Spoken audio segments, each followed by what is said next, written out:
Hello guys, good morning, good morning. Harago mataro ako niya nga ho. Nagtukar ko mataraan ng pagiging panday. Pag mekaniko gali. Sorry. Ano no, sige. Bira-bira. Pok martilyo. Ay huga, biro kariton. At tapos manay. Po, kala mo gitanay kantigo kita mo magmekaniko. Ano nga sa akin. Payag pa mo eh.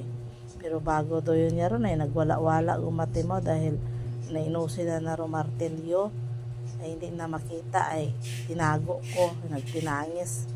Ay aron do ginaobra permis ako nga pas may makita mo nga nakikita na nga ginaobra day papa na nga anong trabaho nga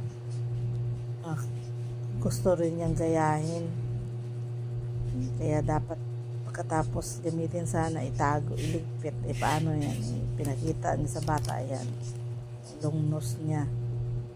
Akala mo alam na alam niya eh.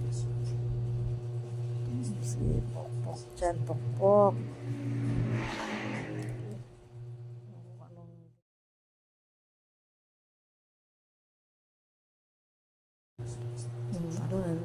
Shout out nila sa amon yung mga subscriber ni Toto Han, ni Toto H2, Baby Boss TV ko. Shout out kinyo, thank you sa pag-subscribe. Tapos thank you man sa pagpamantaw ninyo kamon. Sa mga huwa nakagubot ita ako nga salita nga ra, akong language ay Aklanon. Kaya kung gusto nyo magtagalog na lang ako Tagalogan tayo.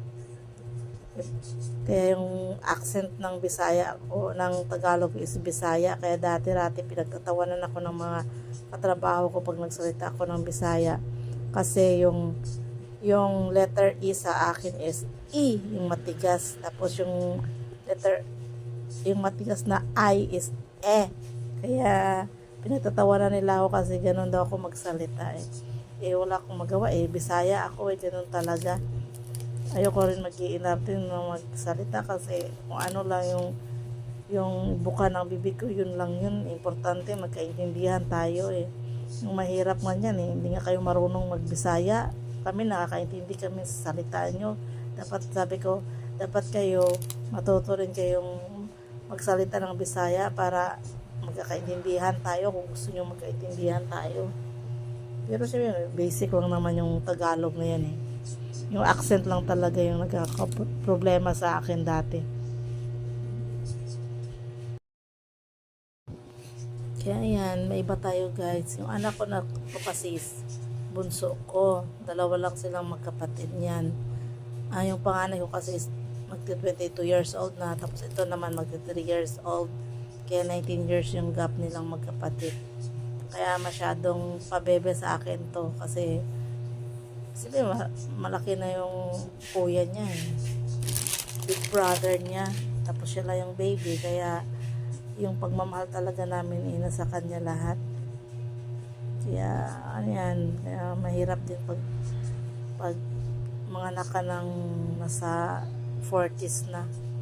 Kaya sobrang nakakatakot magbuntis.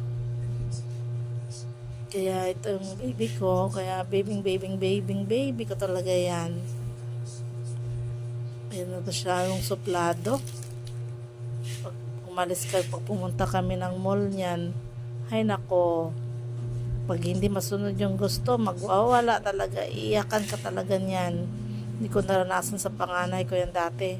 Ito, grabe, pag gusto niya yung isang bagay, yung mga laruan, iiyakan, magiging pang umiyak siya sa pagkain sana para mabili, para makain niya yun puro laruan lang, laruan. Dami-dami na naming laruan dito. Pag hindi masunod yung gusto, magwawala talaga. Mas gustuin ko pang sa pagkain na lang sana humilig siya. Kaso problema, ayaw naman niya.